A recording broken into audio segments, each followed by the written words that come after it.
30ක ආදායමක් ලබන ව්‍යාපාරිකයෙක්ට මේකට ලියාපදිංචි වෙන එක ඇත්තටම වාසියක්ද නැත්නම් අවාසියක්ද? අපි ප්‍රොෆෙෂනල්ස්ලා අතරේ එහෙම නැත්නම් ව්‍යාපාරිකයන් අතරේ සාමාන්‍ය ජනතාව අතර ලොකු කතා බහක් ඇති වෙච්ච දෙයක්. 100ක ලාභේ දැන් 18ක් කැපිලා යනවා. මට ඉතුරු වෙන්නේ 82යි. එහෙම හිතෙනවා.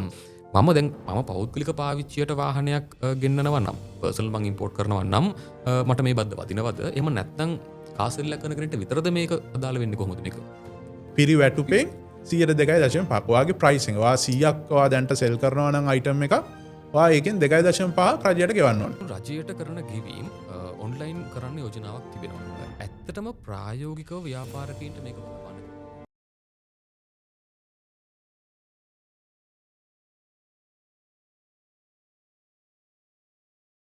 2026 අයවැය යෝජනා ගැන කතා කරනකොට ව්‍යාපාරික ඔබටත් ඒ වගේම සාමාන්‍ය ජනතාවටත් ගොඩක් වැදගත් වුණු කාරණයක් තමයි මේ අවුරුද්දේ ඉඳලා අලුතින් ක්‍රියාත්මක වන බදු ප්‍රතිපත්ති මොනවද කියන එක ගැන.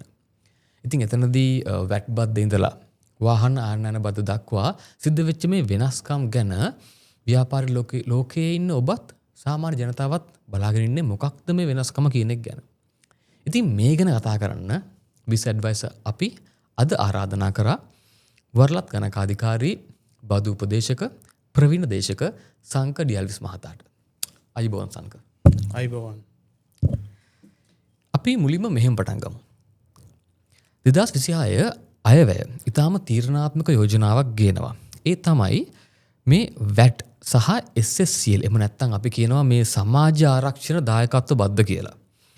ඒතර මේ සඳහා ලියාපදිංචි වීමේ සීමාව නැත්නම් ආදායම් සීමාව අවුරුද්දට මිලියන 60 සීමාවෙ ඉඳලා මිලියන 36 සීමාව දක්වා අඩු කිරීමක් සිද්ධ වෙනවා. ඒතර මේ ඔබ බදු උපදේශකවරයෙක් විදිහට මේ වෙනස ඔබ දකින්නේ කොහොමද? පළවෙනි කාරණේ අපේ. ඔබෙන් අහන. මේ වෙනස ඔබ දකින ආකාරය සහ මේ මිලියන 36ක සීමාව එහෙම නැත්නම් මාසෙට ගත්තොත් ලක්ෂ 30ක් නේද? ලක්ෂ 30ක ආදායමක් ලබන ව්‍යාපාරිකයෙක්ට මේකට ලියාපදිංචි වෙන එක ඇත්තටම වාසියක්ද නැත්නම් අවාසියක්ද? මෙන්න මේක කොහොමද මේ වැට් බද්ද ව්‍යාපාරිකයෙක්ට ඒ වගේම සාමාන්‍ය ජනතාවට බලපාන්න කියන එක අපි මුලින් පටන් ගමු. බොහොම ස්තුතියි දිනිත. and බොහොම ස්තුතියි මනල්ක දිනිත and බිස් ඇඩ්වයිසර් ටීම් එකට මාව අද ඉන්වයිට් කළා මට මේ අදහස් දැක්වීමට සහභාගී වීමට ආරාධනා කිරීම සම්බන්ධයෙන්. හරි. ඔයාගේ ප්‍රශ්න ඉතාම වැදගත් ප්‍රශ්නයක් සහ සියලු දෙනා කතා බහට ලක් වෙච්ච දෙයක්. අපේ ප්‍රොෆෙෂනල්ස්ලා අතරේ එහෙම නැත්නම් ව්‍යාපාරිකයන් අතරේ සාමාන්‍ය ජනතාව අතරේ ලොකු කතා බහක් ඇති වෙච්ච දෙයක්. මොකද ඒක 60 මිලියන 60 ඉඳන් 36ට ත්‍රෙෂෝල්ඩ් එක අඩු වෙනවා. එතකොට ගොඩක් අය ගොඩක් ව්‍යාපාරිකයෝ හිතන්නේ ඒගොල්ලන්ට ලොකු ටැක්ස් එකක් ගෙවන්න වෙනවා. වැට් බද්දා 118ක්. හැමෝම දන්නවා වැට් බද්ද 118යි. මේ 18ක් අපිට ගෙවන්න වෙනවා. මම මේකේ ග්‍රැවිටි එක එක්ස්ප්ලেইন කරන්න උදාහරණයක් ගත්තොත් මිලියන 60යි දැනට තියෙන ත්‍රෙෂෝල්ඩ් එක. අපි මේක කියන අවුරුද්දක ඔයාගේ තියෙන සේල්ස් රෙවෙනියු එකෙන් විකුණුම් වටිනාකම මිලියන 60ට වැඩි නම් ඔයා බිස්නස් එකක් කරනවා නම් ආයතනයක් වේවා ඉන්ඩිවිජුවල් කෙනෙක් වේවා බිස්නස් එකක් කරනවා නම් ඔයා වැට් එකට රෙජිස්ටර් වෙන්න ඕනේ. හැබැයි දැන් අපේ ප්‍රොපෝසල් එකේ හැටියට ඒගොල්ලෝ කියන 60 සීමාව මිලියන 36ට අඩු කරනවා. වාර්ෂිකව ඔයා විකුණුම් වටිනාකම මිලියන 36ට වැඩි නම් මේක තේරෙන භාෂාවෙන් කිව්වොත් මිලියන 36 කියන්නේ සාමාන්‍යයෙන් මාසෙකට ලක්ෂ 30ක විකුණුම් වටිනාකම. ඒතකොට දැන් ඔහොම කිව්වහම තමයි ගොඩක් අයට දෙන්නේ. ලක්ෂ 30ක විකුණුම. ඒක තවත් මම සරල කරොත් දවසකට ලක්ෂයක්. දවසකට ලක්ෂයක් කියන එක සාමාන්‍යයෙන් ගොඩක් අයට දැනෙන එක. උදාහරණයකට අපි ගමු කොත්තු කඩයක්. සාමාන්‍ය කොත්තු කඩයක්. අපි ගමු කොත්තුවක් 1500යි කියලා. කොත්තු කීයක ගානද? කොත්තු සාමාන්‍යයෙන් 60ක් වගේ විකුණන කඩයක්. ඒ වගේ කඩ අපි නිතර දෙවේලේ දකිනවා නයිට් කඩයක්. ඒතර ඒගොල්ලන්ට මේ අවබෝධය තියෙනවද? ඒගොල්ලෝ දන්නවද මේ දේවල්? ඒ අවබෝධය තියෙනවද? ඒගොල්ලන්ට වරලත් ගණකාධිකාරීවරයෙක්ව හයර් කරගන්න පුළුවන්ද මේ දේවල් කරන්න? ටැක්ස් කන්සල්ටන්ට් කෙනෙක්ව ගන්න පුළුවන්ද? ඔන්න ඔය වගේ ගොඩාක් දේවල් කතා බහට ලක් වෙන්න ඕනේ. ඒක නිසා මම ආපහු ස්තුතිවන්ත වෙනවා මේ බිස් ඇඩ්වයිසර් ටීම් එකට මේවා සමාජයේ කතා බහ කරනවට. මේක ග්‍රැවිටි එක දැන් තේරෙනවා ඇති. එතකොට ගොඩක් අය even some professionals සමහර අය කිව්ව දෙයක් තමයි මේක නිසා ව්‍යාපාරවල ලාභයට ලොකු බලපෑමක් වෙනවා. අපි කියමු ට්‍රේඩින් බිස්නස්, බයින් ඇන්ඩ් සෙලින්. ඒගොල්ලන්ගේ ලාභ මාජින් පොඩ්ඩයි තියෙන. ඒතකොට මාජින් එක සාමාන්‍ය ව්‍යාපාරයක් 100ට 10ක 15ක ලාභයක් තියාගෙන කරනකොට දැන් 100ට 18ක වැට් බද්දක් එනවා. එතකොට ඒක ඒගොල්ලන්ගේ ලාභය නැති වෙනව නේද? එහෙම ලොකු කතාබහක් සමාජයේ ඇති කරා. සමාජයේ එහෙම කතාබහක් ගියා. හැබැයි දිනිත් මම අදහස් දක්වන විදියට ඒ කතාබහ යන්නේ බදු වැට් බද්ද. මං මුලින් මේක කොටස් දෙකකට බෙදන්නම්. වැට් බද්ද සහ සමාජ ආරක්ෂණ බද්ද කොටස් දෙකකට බෙදන්න. මුලින් අපි කතා කරමු වැට් බද්ද. එකතු කළ අගය මත බද්ද. ඒක හරි ප්‍රින්සිපල් බේස් ටැක්ස් එක ලෝකේ. හැම රටකම ක්‍රියා ලෝකේ රටවල් 150කට අධිකව ක්‍රියාත්මක වෙන සිස්ටම් එකක් තමයි වැට් බද්ද කියන්නේ. එතකොට ඒකේ තියෙන මූලිකම සංකල්පය තමයි නියුට්‍රල් වෙන්න ඕනේ. මධ්‍යස්ථ වෙන්න ඕනේ. ව්‍යාපාරික තීරණ මෙම බද්දෙන් බලපෑමකට ලක් නොවෙන්න ඕන. ඒක තමයි වැට් බද්ද තියෙන මූලිකම සංකල්පය. එතකොට ව්‍යාපාර කරන ඔබ මොන වැට් බද්ද කෙසේ වෙනස් වුණත් ඒ වැට් බද්ද ප්‍රින්සිපල් ඔරියන්ටඩ් බද්දක් නම් අපේ රටේ තියෙන්නේ ඔයාගේ ඩිසිෂන්ස් වලට ව්‍යාපාරික ඩිසිෂන්ස් ව්‍යාපාරික තීරණ වලට මේ බද්ද බලපාන්න විදියක් නැහැ. ඔය ප්‍රින්සිපල්ස් හරියට දන්නවනම්. එතකොට මගේ මතේ වැට් බද්ද සරල ආන්සක විදිහට මම කිව්වොත් වැට් බද්ද මිලියන 60 ත්‍රිෂෝල්ඩ් එකේ ඉඳන් 36ට අඩු කරන එක හොඳයි. ඒක සමානාත්මතාවය.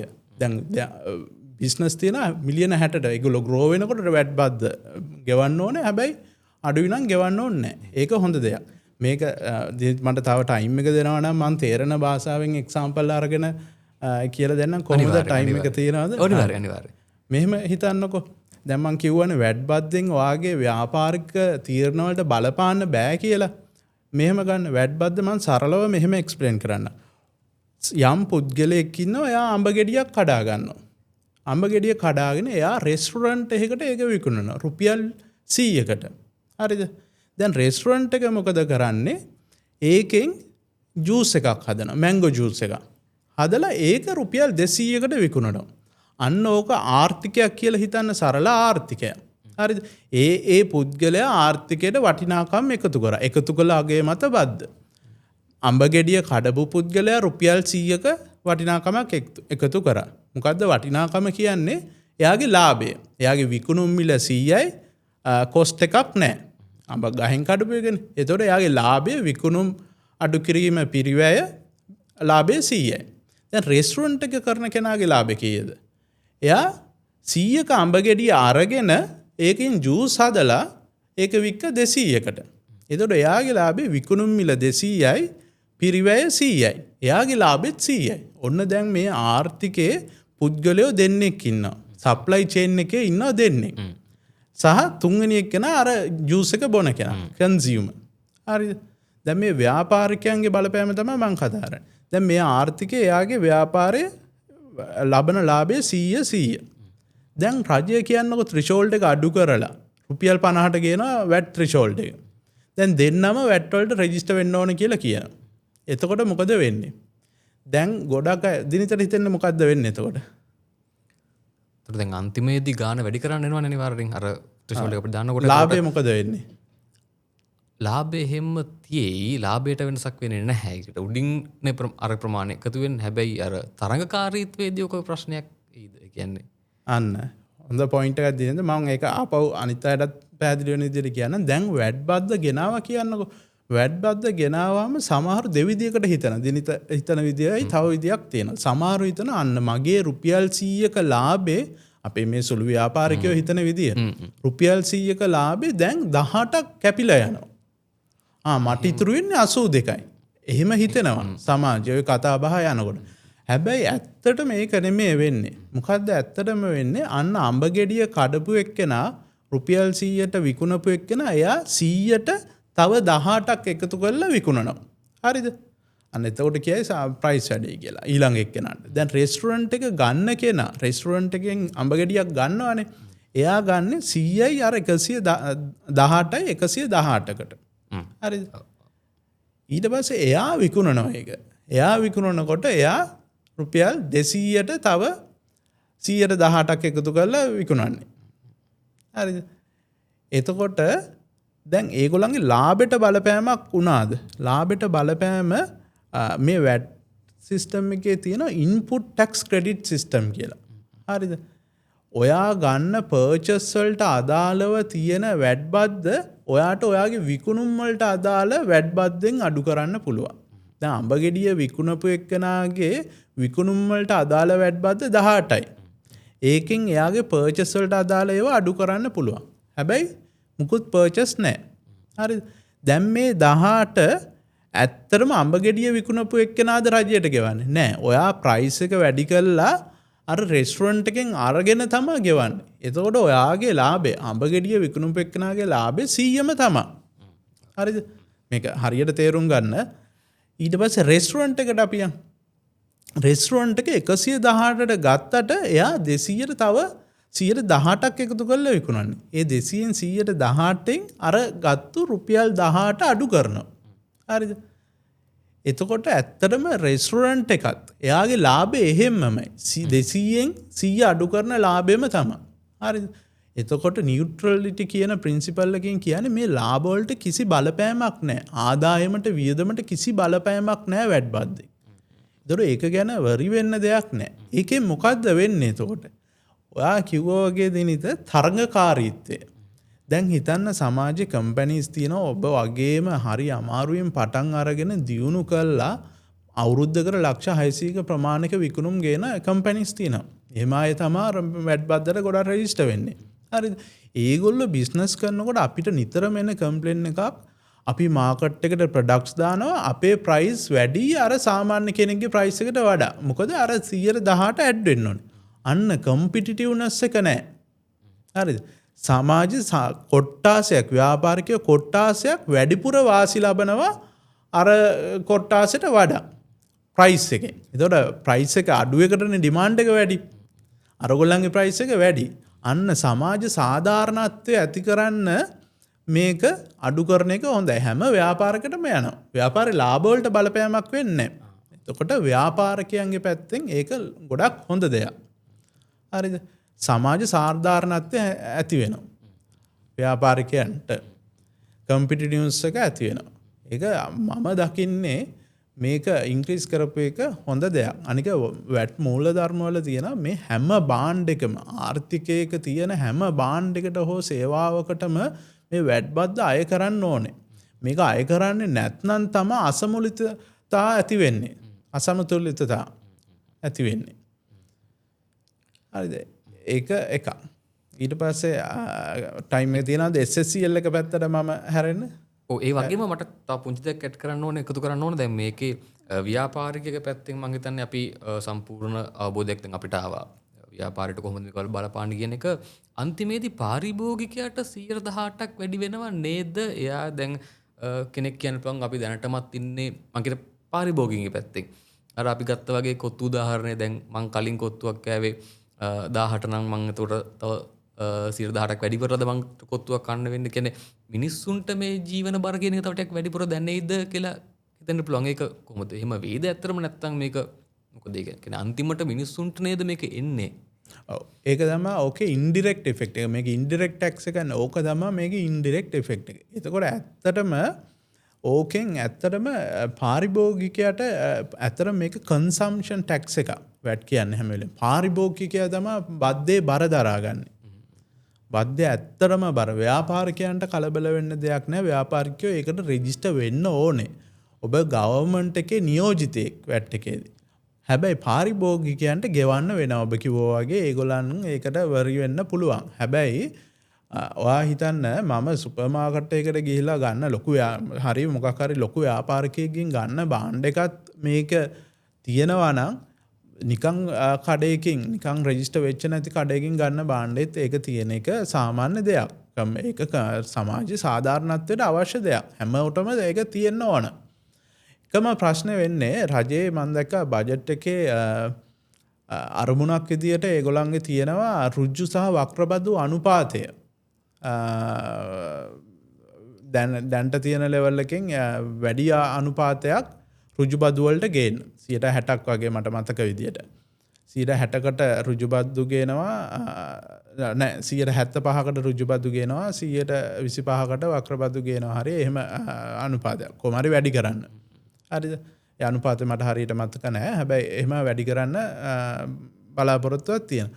ඒතකොට දැන් මේ වැඩ් බද්ද ත්‍රිෂෝල්ඩ් එක අඩු කිරීමෙන් ඇත්තටම ඍජු බදු වලට වඩා ආපහු වැඩ් බද්ද වැඩිවීම වක්‍ර බදු වැඩිවීමේ හැකියාවකුත් තියෙනවා. ඒතකොට අර ගවර්න්මන්ට් එකේ තියෙන පොලිසි ඔබ්ජෙක්ටිව්ස් වලට මැච් වෙන්නේ නැති ගතියක් තියෙනවා.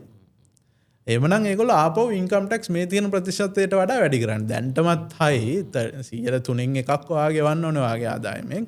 හැබැයි අර එහෙම මේ ප්‍රතිපත්තිය නිසා සමහර විට ඒ තියෙන අරමුණ ඇචීව් කරගන්න බැරි වෙයිද කියලා ප්‍රශ්නකුත් තියෙනවා ගවර්න්මන්ට් එකේ. ඔය කියන වගේ වැඩ් බද්දේ ඒ ප්‍රශ්නේ තියෙනවා. SSCL එක. ඔව් අපි ඒක ගැන පුංඩි සාකච්ඡාවක් කරමු. SSCL සමාජ ආරක්ෂණ බද්ද කියන්නේ වැට් වලට වඩා හාත්පසින්ම වෙනස් දෙයක්. ඒක හරියට අවබෝධ කරගන්න ඕනේ. මේ දෙක එකට කතා කරන නිසා හැමෝම හිතන්නේ මේක වැට් SSCL කියන්නේ දෙකම එකක් කියලා.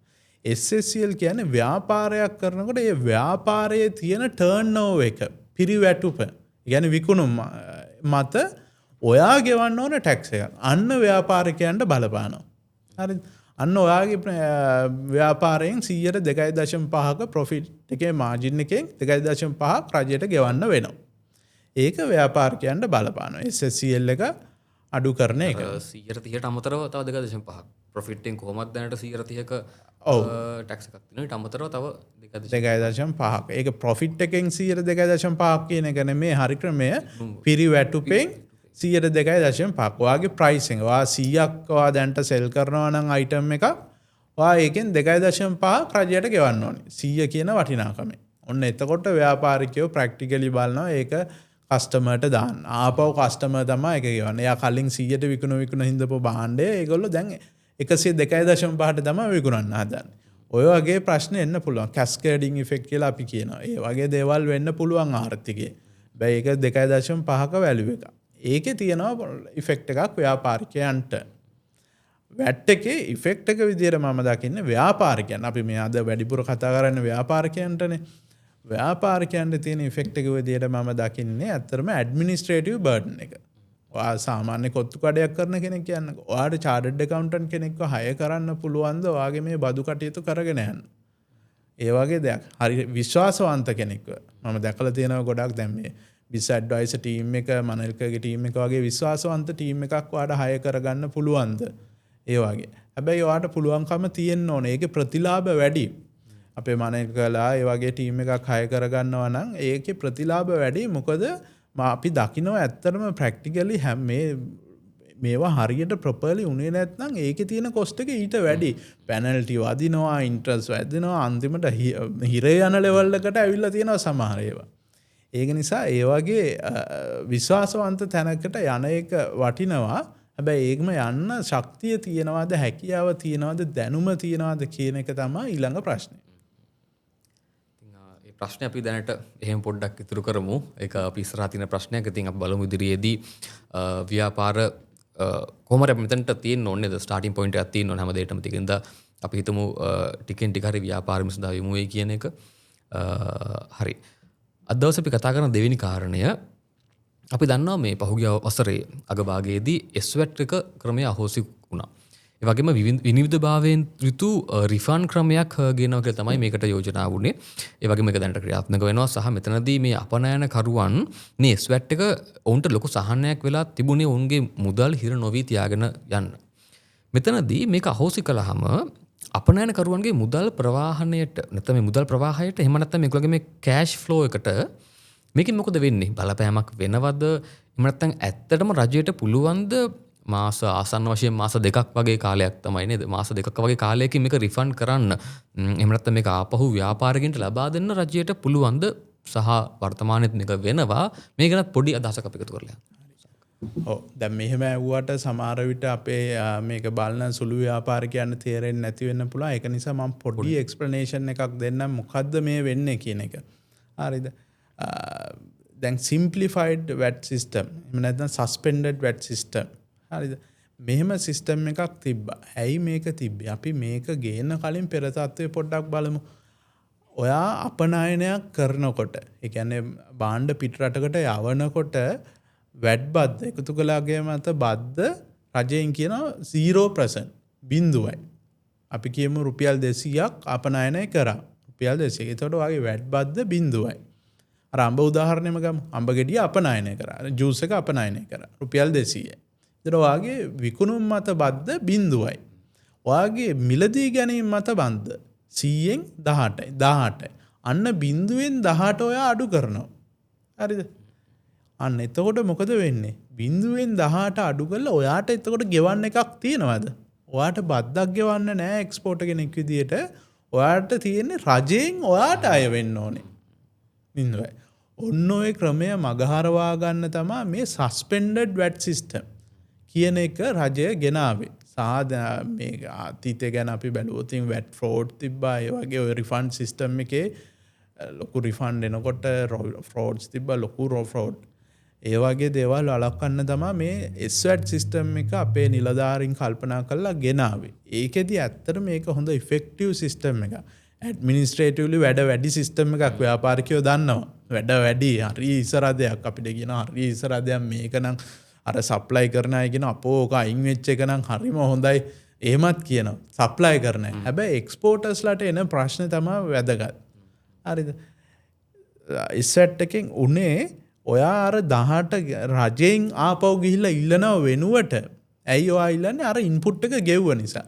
ඔයා මේ ඉන්පුට් එක ගෙවන එක වළක්වන්න ඔයාට දුන්නේ SWAT ක්‍රෙඩිට් වවුචර් කියලා කොලයක්. හරිද? එතකොට ඔයාට කරන සප්ලයර්ස්ලාට ඇත්තටම සල්ලි ගෙවන්නේ නැහැ වැට් එක වෙනුවට. ඔයා කරන්නේ රුපියල් 100. දැන් අඹ විකුණන කෙනාට රුපියල් 100 දීලා අර 18 වෙනුවට නිකන් චෙක් බුක් එකක් වගේ මේ කොලයක් දෙනවා. ක්‍රෙඩිට් වවුචර් එකක්. අන්න එතකොට ඔයා 18ක් ගෙවලා නැහැ රජයට.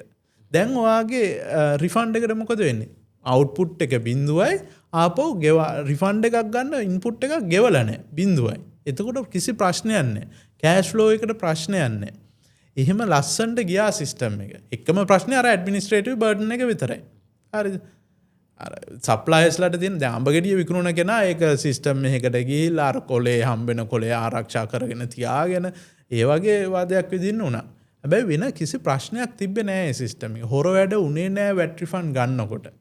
දැන් වැට් රිෆන්ඩ් ගන්නවා කියන්නේ දිනත අපි රජයට ගිහිල්ලා අපිට මේ පොඩි ගණන් නෙමෙයි රුපියල් 100 200 නෙමෙයි මිලියන ගණන් මේක අපිට දෙන්නයි කියනවා. ඕකේ වෙන්න පුළුවන් මිනිස්සුනේ වෙන්න පුළුවන් හොර වැඩ වැඩි.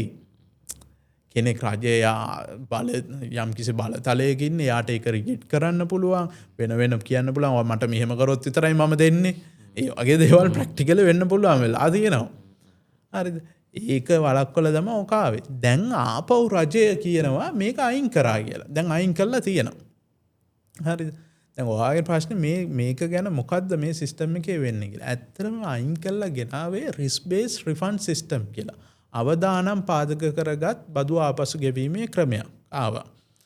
හරිද? මේකෙදි වෙන්නේ දිනිත ඔයාව රජයෙන් කැටගරයිස් කරන ඔයාගේ 2024 ඔයා සබ්මිට් කරපු ටැක්ස් රිටර්න් ටික අරගෙන ඒවා හරියට අනුකූලතාවය ඒ කියන්නේ බදු නීතියට අනුව සබ්මිට් කරලා තියෙනවද? හරියට සප්ලයිස් කැටගරයිස් කරලා ඒ කියන අදාළ අනුකූලතාවය හරියට තියෙනවද? ඩියු ඩේට් එකට සබ්මිට් කරලා තියෙනවද? ඕව ඔක්කොම ඇනලයිස් කරලා දේශීය ආදායම් දෙපාර්තමේන්තුව කැටගරයිස් කරනවා ටැක්ස් පේයර්ස්ලා. හරිද? ටැක්ස් පේයර්ස්ලා කිව්වහම ඔක්කොමලත් නෙමෙයි. අපනයන කරුවන්ට විතරයි මේක. හරිද? අපනයන කරුවොත් ඒගොල්ලෝ අයිඩෙන්ටිෆයි කරගන්න අපනයන කරුවන් සහ තව විශේෂ කැටගරීස් ඉන්නවා supply to strategic development project, special project. එතකොට project building එකක් අපි හදනකොට implementation period එක ඒ වගේ විශේෂ කැටගරීත් ඉන්නවා. හැබැයි සමාජ කතා වෙන්නේ මේ අපනයන කරුවන් ගැන වැඩිපුර. හරිද? ඒගොල්ලන්ට හම්බුණා මේ රිස්ක් බේස්. ඒගොල්ලන්ව කැටගරයිස් කරනවා ඉහළ අවදානම් මධ්‍ය අවදානම් පහළ අවදානම් විදියට අර මං කිව්වා වගේ රිටර්න් ඔක්කොම බලලා හරිද දැන් ඒක 2024 රිටර්න් බලලා දැන් කැටගරයිස් කරලා තියෙන ඔක්තෝබර් ඉඳන් මාර්ච් 31st 2026 වෙනකම් ඒක ඩිසයිඩ් කරලා තියෙනවා. දැන් එතකොට ඕගොල්ලෝ ඒ රිෆන්ඩ්ස් ප්‍රොසෙස් කරනවා. ඇත්තටම අපිට දැනගන්න ලැබිලා තියෙනවා නොවැම්බර් මාසේ වගේ ඔක්තෝබර් මාසේ වගේ රිෆන්ඩ්ස් දැන්ට ප්‍රොසෙස් වෙලා තියෙනවා. තව එක කාරණයක් ඔයා කිව්වා මාස දෙකක්. ඇත්තටම මේකේ තියෙන්නේ දවස් 45ක් ඇතුළත රජය මේක ප්‍රොසෙස් කරන්න ඕනේ කියලා. දවස් 45ක් කියන්නේ ඔයා හිතයි මේගොල්ලෝ monthly return දානවනේ. monthly return එක දාලා අපි කියමු ඔක්තෝබර් එක කියලා. ඕක දානවා නොවැම්බර් 30 වෙද්දී. නොවැම්බර් 30 වෙද්දී දානවා. එදා ඉඳන් දවස් 45. ඒතකොට ඇත්තටම බැලුවොත් මාස දෙකයි දවස් 15ක් වගේ. ඔය ප්‍රමාණයෙන් හම්බ වෙනවා. හැබැයි ඒකෙත් ඔයා කියන්නේ ඔයා ඊළාව දානම් කියලා. එහෙමනම් අර ඩොකියුමන්ට්ස් ඉල්ලනවා, ඉන්පුට් ටැක්ස් ඉල්ලනවා, කස්ඩෙක් ඉල්ලනවා, ඒ ඔක්කොම දීලා තමයි ප්‍රොසෙස් වෙන්නේ. දැන් ඔතන ලොකු ප්‍රශ්නයක් තියෙනවා මට පේන විදිහට. ඇත්තටම මේ අවදානම අපි එකතු වෙලා කරනවට නෙමෙයි ටැක්ස් පේයර්ත් එක්ක ඒගොල්ලෝ ඇතුලෙන් තීරණය කරන්නේ. කොහොමද තීරණය වුනේ? මේ අවදානම් බැලුවේ. ඒකට අපිට දෙනවද මේ අපි මෙහෙම ඇනලිසිස් එකක් කරා හැමෝටම සර්වසාධාරණ ඇනලිසිස් එකක් කරේ මෙන්න මේ ඇනලිසිස් එක අනුව ඔයාව වැටෙනවා මෙන්න මේ කැටගරියට එහෙම එකක් දුන්නාද? එහෙම එකක් මම දන්නේ නැහැ එහෙම දුන්නා කියලා. හරිද? එහෙම එකක් එනවාද? කොහොමද මේ අවදානම තීරණය කරන්නේ? එතකොට අවදානම තීරණය කරනකොට පර්සනල් බයාස් වලට යනව නේද? මේ නිලධාරීන් යන්න පුළුවන් නේද? ඒ ප්‍රශ්නේ නේද? ඊළඟ ප්‍රශ්නේ ඩිපාර්ට්මන්ට් එකට රිසෝසස් තියනවාද කියන එක. දැන් එක මාසයක් විතර හම්බෙලා ඇති. දෙගත් අවදානම් නැති අයට හම්බෙලා ඇති. එහෙම තියෙනවා. රිෆන්ඩ් එක ඔයාගේ account එකට කෙලින් එනවා. ඒක හොඳ සිස්ටම් එකක්. අනිත් රටවල් වලත් තියෙනවා. හොඳ සිස්ටම් එකක්. හරි දැන්ටත් හම්බෙලා තියෙනවා. හැබැයි මේක කරගෙන යන්න හරි රිසෝසස් ඕනේ ඩිපාර්ට්මන්ට් එකට. ඒක රජයක් වශයෙන් ඒ රිසෝසස් ලබා දෙන්න ඕනේ. මේක හරියට ක්‍රියාත්මක වුණොත් නරක නැහැ. කෑෂ් ෆ්ලෝ එකට එෆෙක්ට් වෙනවා. ඔයා ගිහිල්ලා ඩොකියුමන්ට්ස් දීලා මේවා කරලා ඉහළ අවදානම් දීලා මේවා කරලා තමයි ගන්න ඕනේ. ඒවා පෙන්නලා ප්‍රූව් කරලා අර කලින් වගේ නොගෙව ඉන්නව නෙමෙයිනේ වැට් එක. දැන් ඔයා වැට් එක ගෙවනවා. ගෙවලා ඉවරලා ආපහු ගිහිල්ලා වැඩිපුර එක ඉල්ල ගන්නවා. අර අම්බ ගෙඩිය විකුණනකොට බින්දුවයි ගත්ත එකට 18 ගෙවලා 18 ගිහිල්ලා ආපහු රජෙන් ඉල්ල ගන්න ඕනේ. ඒකට ප්‍රොසෙස් එකක් යනවා. හරිද? දැන් අවම අවදානමේ ඉන්න අයට සමහර විට එකපාරට account එකට එන්න පුළුවන් රිටර්න් එක බලලා. ඉහළ අවදානම් අයට ප්‍රොසෙස් එකක් යනවා. එතකොට ඇයි මේක එතකොට ඇයි ඒ එක්ස්පෝර්ටර්ස්ලාට විතරක් වෙන අයට බැරිද? ඒ වගේ ප්‍රශ්න එනවා. ඔයාට ඇත්තටම ඉන්පුට් වැඩි නම් ඒක බ්‍රෝඩ් ෆෝවර්ඩ් කරගෙන යන්න පුළුවන්. ඩෙවලොප් කරන්න දෙක එක්ස්පෝර්ට් වලට දාලා තියෙන කියන්නේ අපනයනස් මේ වර්ධනය වීමක් කියන්නේ ඒගොල්ලන් දිරිගැන්වීමක් විදිහටද එක්ස්පෝර්ටර්ස් වලට විතරක් මේක දාලා තියෙන සංක නැත්තම් ඒ කියන්නේ නෑ මේම ඒක තමයි මම එතන තමයි දැන් ටච් කරන්න හැදුවේ. මේ රිෆන්ඩ් එක එක්ස්පෝර්ටර්ස්ලාට විතරක් නෙමෙයි අර කිව්වා වගේ රිෆන්ඩ් ක්‍රියේට් වෙන අයට තමයි දාලා තියෙන්නේ. සාධාරණව රිෆන්ඩ් එකක් ක්‍රියේට් වෙන්න පුළුවන් අයට. උදාහරණයකට එක්ස්පෝර්ටර්ස්ලා අර මං කිව්ව හේතුව නිසා. දැන් හිතන්න ඔයා බිල්ඩින් එකක් හදනවා. ලොකු බිල්ඩින් ප්‍රොජෙක්ට් එකක්. ඕක හදනකොට ඔයාට භාණ්ඩ ගන්න වෙනවා. වැට් එක ගෙවනවා. හැබැයි බිල්ඩින් එක හදලා ඉවර වෙනකන් ඔයාගේ සේල් එකක් නැහැ. ඒතකොට විකුණුම් බිඳුවයි විකුණුම් බද්ද බිඳුවයි හැබැයි පර්චේස් වලට ටැක්ස් තියෙනවා. අන්න ඒගොල්ලන්ටත් රිෆන්ඩ් ක්‍රියේට් වෙනවා. අන්න ඒ වගේ රිෆන්ඩ් ක්‍රියේට් වෙන අයට තමයි ඔක දාලා තියෙන්නේ. හැමෝටම තියෙන එකක් නෙමෙයි. දැන් සාමාන්‍යයෙන් කොත්තු කඩයක් කරන කෙනෙක්ට ගිහිල්ලා ඒක ඉල්ලන්න බෑ. එයා එක්ස්පෝර්ට් කරන්නේ නැත්නම්. එක්ස්පෝර්ට් වලත් ඒ අයිඩෙන්ටිෆයි කරගත්තු අයගේ තමයි ඒක තියෙන්නේ. ඒ වගේ සිස්ටම් එකක් තමයි ඒක. ඒක හොඳ සිස්ටම් එකක්. ලෝකේ අනිත් රටවලත් ඔයා දන්නවා අපි රිටර්න් එක දාපු ගමන් ඉවන් ප්‍රොජෙක්ට්ස් ඔක්කොටම දින කීපයකින් සතියකින් දින කීපයකින් අපිට සල්ලි එනවා. ඒ වගේම සිස්ටම් එකක්. ඒ වගේ සිස්ටම් එකකට යන්න පුළුවන් නම් හොඳයි. අර සම්ප්‍රදායික ප්‍රශ්න තියෙනවා ශ්‍රී ලංකා රජයේ සේවයේ. අන්න ඒ ප්‍රශ්න ටික निराකරණය කරගෙන හරියට යන්න පුළුවන් නම් වරදක් නැහැ. හැබැයි එසෙට් සිස්ටම් එක ඊට වඩා හොඳ සිස්ටම් එකක් මගේ මතේ. මේ සිස්ටම් එකත් වරදක් නැහැ. වරදක් නැහැ. හරියට ඉක්මනට වෙනවා නම් ඉක්මනට හරියට සර්ව සාධාරණව වෙනවා නම් වරදක් නැහැ. විශේෂයෙන් අර ඒගොල්ලෝ කොහොමද වෙන් කරන්න කියන එක තමයි අපිට දැනට එළියට බලා ගන්න විදියක් නැත්තේ මේ කොහොමද පබ්ලිෂ් කරනවා කියලා කිව්වා මම දන්නේ ඒ ඉන්ඩිවිජුවල් අයට ඒක දීලා තියනවාද කියලා ආව සිලෙක්ට් කරේ මෙහෙම කියලා මම දන්න දේවල් අනුව තාම එහෙම ඉන්ෆෝම් කරලා නැහැ ඒක හරියටම වැලිඩේට් කරගන්න ඕනේ සහ අනිත් පැත්තෙන් තව කෙනෙක්ට කියන්න පුළුවන් මේක දැන් ඉහළ අවදානමේ මට්ටමේ ඉන්න කෙනෙක්ට කිව්වා වගේ ලොකු පිටිපස්ස යනවා ලොකු තව අමතර දේවල් ලබා දෙන්න ඕන සහ එතනදී සමහරට එයාට දෙන්න පුළුවන් මං දැන් නැහැ මම මේක තව සිස්ටමයිස් කරලා මං හරි ට්‍රැක් එකට එන්න ඕන වගේ එකක් එයාට පර්සනලි දෙන්න පුළුවන් නැත්නම් ව්‍යාපාරයක් විදිහට ඒකත් අල්ටිමේට් ගෝල් එක බැලුවාම ඒකත් හොඳයි රටකට ඒක මම හිතන්නේ එයා ඉහළ අවදාන මට්ටමක නම් ඉන්නේ එයා හරියට දැන් තේරුම් ගන්න ඕන නැහැ මම මෙහෙම ගිහලා හරියන්නේ නැහැ හැමදාම මං තව සිස්ටමයිස් වෙන්න ඕන කියන එක එයා තේරුම් අරගෙන එයාවත් අර ට්‍රැක් එකට ගන්නවා කියලා අපි කියන්නේ ඒක වෙනවා ඉබේම මම හිතන්නේ අනිවාර්යෙන් ව්‍යාපාරිකයින්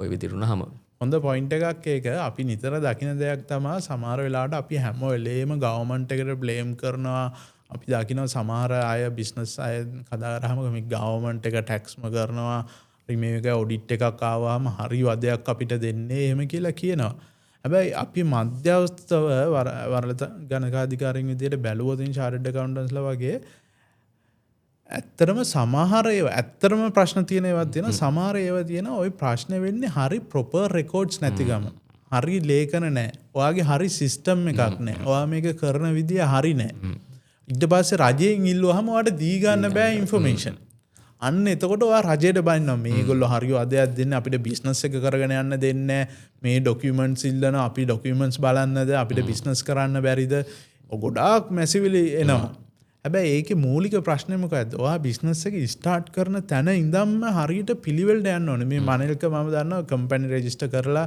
ගොඩක් දේවල් කරනවා. එතකොට ඒ වගේ ඔයා හරි පිළිවෙලකට ඒක ගේන්න ඕනේ බිස්නස් එක. ඔයා පොඩි ව්‍යාපාරයක් වෙන්න පුළුවන්.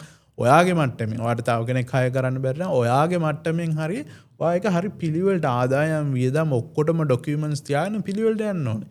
අපි දකින සමහර ව්‍යාපාරිකයෝ ඉන්නවා හරි පිළිවෙල කිසි බයක් නැහැ. IRD එකට ආවම ඒගොල්ලෝ ඉල්ලුවාම ඒගොල්ලෝ කියන්නේ සතියෙන් ඉන්ෆර්මේෂන් ඕනේද දෙනවා. සතියෙන් දෙනවා.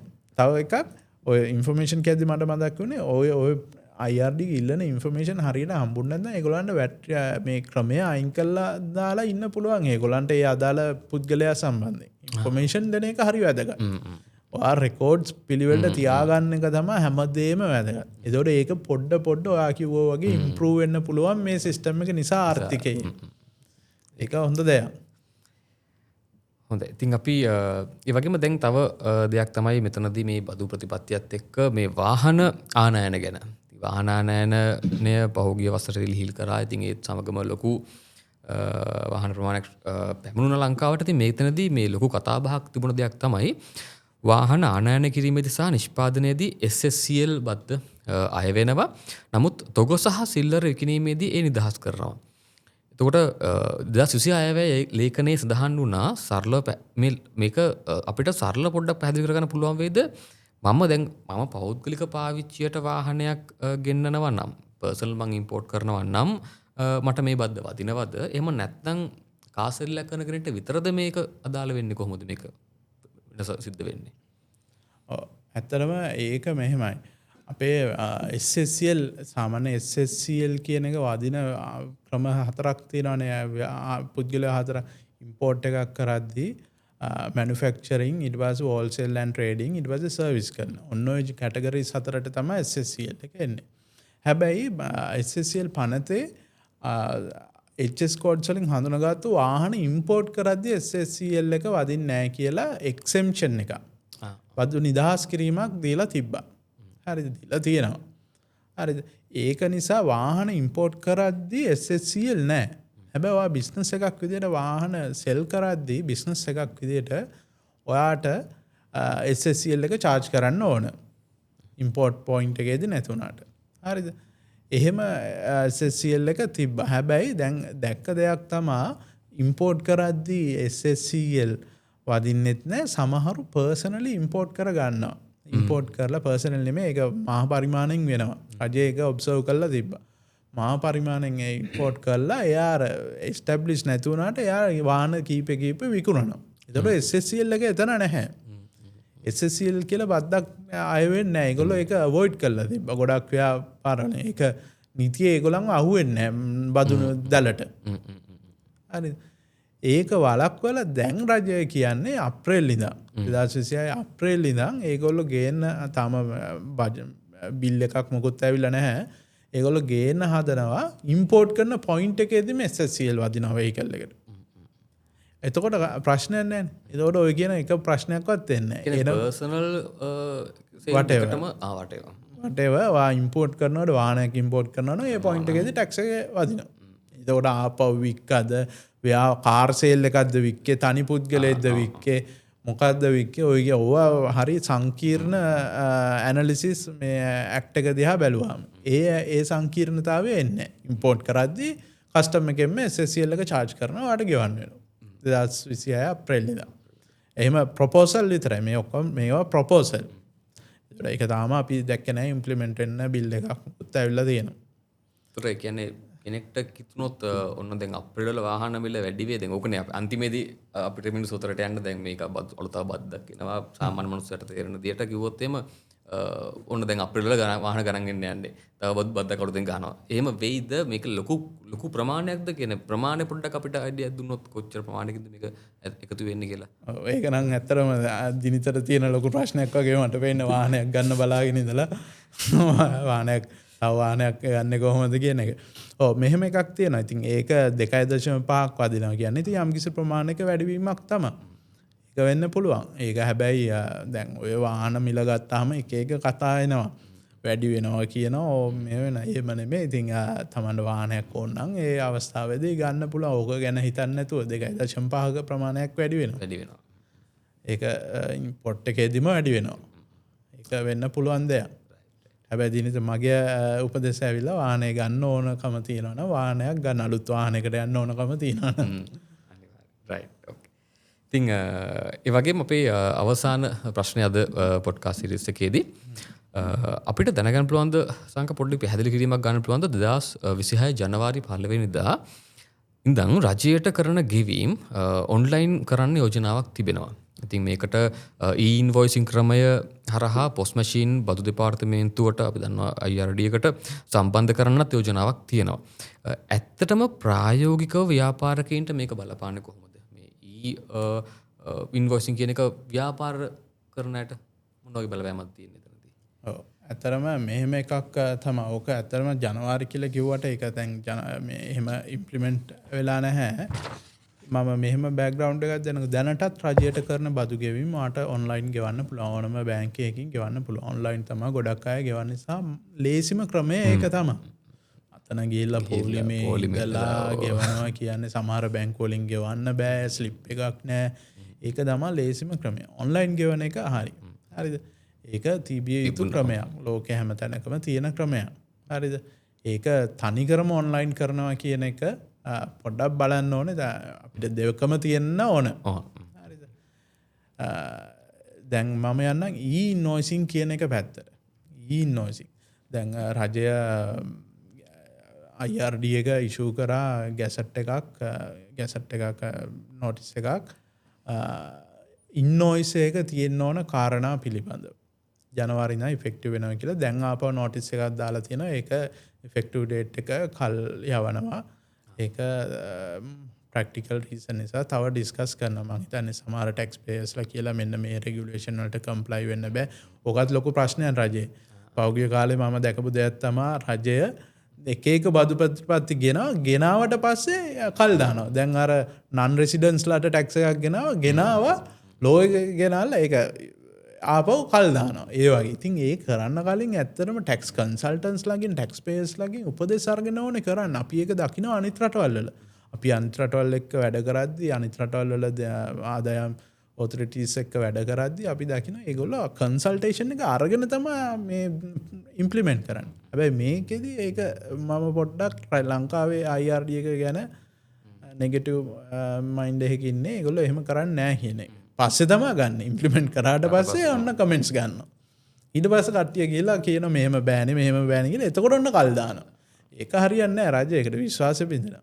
ඒක සයිඩ් එකක්. ඒක නැතුව ඔයා ආපු ප්‍රශ්නෙට ගියොත් ඉන්වොයිසිං ඉන්වොයිසින් කියන්නේ ගොඩක් අය හිතනවා මේ PDF එකක් ඉන්වොයිස් එක දැන් අපි ගාව තියෙනවානේ කොලයක් hard copy එකක්.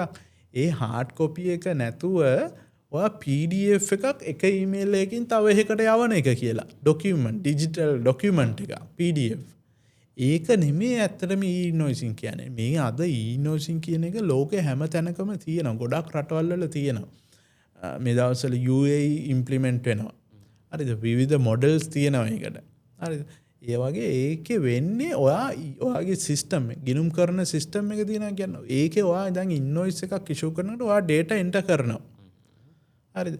ඒ enter කරන point එකේදීම ඉන්වොයිස් එක යනවා ඔයාට ඒ ඉන්වොයිසින් සර්විස් එක දෙන සිස්ටම් එකට. එයා ආපහු යවනවා ඔයාගේ බයර්ට. ඔයාගේ බයර්ට යවනවා ආපහු සමහර සිස්ටම් තියෙනවා රජයටත් යනවා. රජයටත් යනවා. 5 corner model කියලා තියෙනවා. ඒ වගේ රජයටත් ඒක යනවා. ඒ වගේ සිස්ටම් එකක් එන එක ඇත්තටම හොඳයි. එහෙම ආවම දෙපැත්තටම හොඳයි. රජයට ඔක්කොම විනිවිදභාවයෙන් තියෙනවා. එතකොට ආපහු අර ඉන්වොයිස් එක ගේන්න අපිට පෙන්නන්න කිය ඉල්ල දඟලන්න දෙයක් නැහැ. ඒගොල්ලෝ ගාව රියල් ටයිම් data තියෙනවා. Real time. හරිද?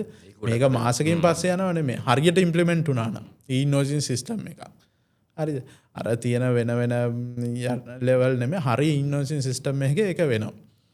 ඒක රජයටත් ඔයාගේ විස්තර ඔක්කොම දැනගන්න පුළුවන්. අපි කියමු මම මේක පොඩ්ඩක් එක්ස්ට්‍රීම් ගිහලා කියන රජයට ඔයාගේ P&L එක හදන්න පුළුවන්. ඔයාගේ ඔක්කොම වියදම් ආදායම් එයා ගාව තියෙනවා රජය ගාව. හරිද?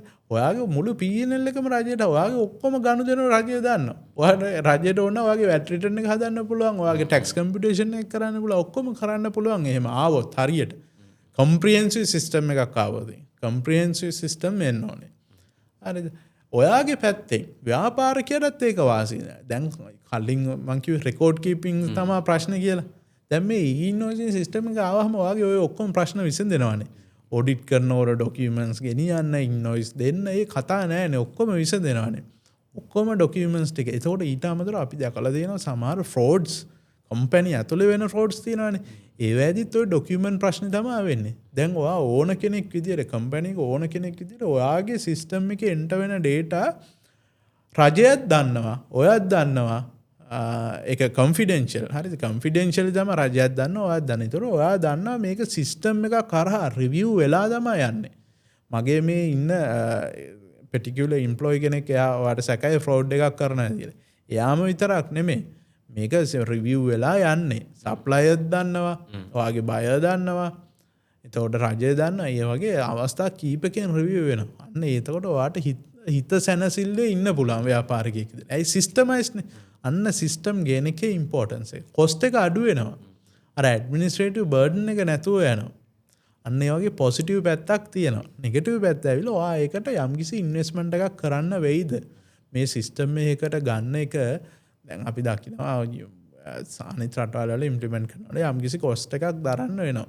හැබැයි මේක මේ එකපාරට හැමෝටම ගේන්න හොඳ නැහැ. මේක ගේන්න ඕනේ ෆේස් වයිස්. ලොකු ආදායම් ලබන කම්පැනිස් වලට මුලින්. ඒතකොට ඒගොල්ලන්ට බෑ කරගන්න පුළුවන් යම්කිසි කොස්ට් එකක්. අර එකපාරට මේ VAT threshold එක ඔක්කොටම ගේනවා වගේ එහෙම කරන්න නරකයි. අර ෆේස් බයි ෆේස් තමයි ගේන්න ඕනේ. ඒ කොස්ට් එක මත තමයි දෙන්නේ. කොස්ට් ඇන්ඩ් බෙනිෆිට් ඇනලිසිස් එකක් කරන්න වෙනවනේ. ව්‍යාපාරිකයෙක් දරන කොස්ට් එකට වඩා එයාට බෙනිෆිට් එකක් එනවනම් තමයි මේක සාර්ථක වෙන්නේ. ඒතකොට ඒක හොඳ ක්‍රමයක්. ඒක ලෝකේ හැම ගොඩාක් රටවල යුරෝප් කන්ට්‍රීස් වල දැන් මේ දවස්වල UAE වල ඉම්ප්ලිමන්ට් වෙගෙන යනවා. UAE ජුලයි වෙනකොට ඉම්ප්ලිමන්ට් කරනවා. ගොඩක් රටවල ඉන්දියා ඒ වගේ ගොඩාක් සිස්ටම් යනවා. ඉන්දියාවල එහෙම දැන් ඩිජිටල් සිස්ටම් ගොඩක් තියෙනවා.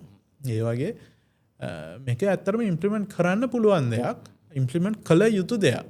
සහ ඒක දෙපාර්ශ්වයටම බෙනිෆිට් තියෙන දෙයක්. ඒක හොඳ දෙයක්. ඉතින් සාරාංශයක් විදිහට ගත්තාම ඇත්තටම අපිට තේරුනේ මේ අවුරුද්ද කෙනෙක්ට එක පැත්තකින් ව්‍යාපාරික කෝණේ පැත්තකින් ඔවුන්ට හිතෙන්න පුළුවන් අමතර කාර්යයක් අපිට අමතර හිසරද්දයක් නේද? ඒ වගේද නැත්නම් ජනතාවගේ පැත්තෙන් අමතර බදුද වගේ අදහසකට එන්න පුළුවන්. නමුත් අපි හැමතිස්සෙම බලන්න ඕනේ සුබවාදී පැත්ත මම හිතන්නේ මෙතනදී. මොකද අපි දන්නවා ලංකාව පහුගිය වසර කිහිපේ යම් දරුණු ආර්ථික ප්‍රශ්න වලට මුහුණ දුන්නා. ඉතින් එතන ලොකු එක සාධකයක් වුණා අපි මේ හරි ක්‍රමයකට පල්ලෙහා මට්ටමින් ඉඳලා නේ මහ ජනතාවගේ ඉඳලා ඉහළ මට්ටම වෙනකන් අපි මේ හරි ක්‍රමයකට දේවල් නොකිරීමේ ප්‍රතිඵලයක් මං හිතන්නේ අපි අත්ින්ද. ඉතින් ආයෙතෙන්ට අපි යනවද? එහෙම නැත්නම් මේ කියන්නා වූ පිළිවෙලට තමන්ගේ ව්‍යාපාරයේ ඉඳලා නේද? ව්‍යාපාරයේ ඉඳලා ගිණුම් කටයුතු හරියට පවත්වාගෙන ගිහිල්ලා වාර්ෂිකව වරලත් ධනක අධිකාරියෙකු ලවා ඒ හරියට විගණනයක් කරලා ඇත්තටම බෙනිෆිට් එකක් තියෙනවා ඒක නේ ලෝකේ යන්නේ මේ විදිහට. ඒක නිසා අපි ආරාධනා කරන විශේෂයෙන් මේ වෙලාවේ ව්‍යාපාරිකයින්ට මේක දිහා හැමතිස්සෙම නේද අර අපරහින් බලන්නෙම නැතුව මේක අවස්ථාවක් කරගන්න ඔබේ ව්‍යාපාරය අනිත් නේද අනිත් අංශක 180ක ටර්න් එකක් ගන්න පුළුවන් කෙනෙක්ට මේක හොඳ පැත්තෙන් බැලුවොත් මම හිතන්නේ. ඒක නිසා අපි ආරාධනා කරනවා ව්‍යාපාරිකයින්ට විශේෂයෙන් මේ වෙලාවේ මේක මැසිවිලි නැත්තම් අර ස්වරූපින් බලන්නේ නැතුව මේක ඔබ අවස්ථාවක් කරගන්න රීබ්‍රෑන්ඩ් කරගන්න රීෆෝම් කරගන්න වාගේ බිස්නස් එක මොකද අපිට යන්න නම් මේකත් එක්ක අපිට මේක රිජෙක්ට් කරලා ඉන්න බෑ මං කරන්න නැහැ කියලා අපිට ඉන්න බෑ ඒ නිසා මේක අවස්ථාවක් කරගන්න මොකද මේ හැම දෙයකින්ම බලාපොරොත්තු වෙන්නේ අවසානයේදී අපි මේ පළවෙනි එක ව්‍යාපාර තව ටිකක් සිස්ටමයිස් කරන්න සහ රටක් විදියට තව අපේ ආදායම ඉරණම් ගන්න. ඉතින් බොහොම ස්තුතියි සංකද්ද අපිත් එක්ක මේ පොඩ්කාස්ට් සීරීස් එකේ පළවෙනි ටැක්ස් ගැන අපි කතා කරපු පොඩ්කාස්ට් සීරීස් එකේ පළවෙනි එකට උදව් වුණාට අපිට ගොඩක් අදහස් බෙදාගත්තා. ඉතින් ගොඩක් කාලය වගේ වටිනා කාලය අපි වෙනුවෙන් මේ විදියට ලබා දුන්නාට ගොඩක් ස්තුතියි. ව්‍යාපාර කරගෙන යන ඔබ වගේම අලුතින් ව්‍යාපාරයක් ආරම්භ කරන්න බලාපොරොත්තු වෙන ඔබට මම හිතනවා අවබෝධයකින් නැති කියලා 2026 බදු ප්‍රතිපත්තිය අනුව කොයි ආකාරයෙන්ද ව්‍යාපාරවලටත් සාමාන්‍ය ජනතාවටත් කොයි ආකාරයෙන් බලපෑමක් තියෙන කියන එක ගැන ඔබට අවබෝධයක් එන්නේ නැති. ඉතින් මේ වගේ ඉදිරියටත් ඔබට ව්‍යාපාර සම්බන්ධ ව්‍යාපාර ලෝකයේ සිදුවෙනා වූ වෙනස්කම් ගැන දැනගන්න ආරාධනා කරනවා Biz Advisor channel එක subscribe කරන්න දිගටම අපිත් එක්ක එකතු වෙලා ඉන්න කියලා. ස්තුතියි.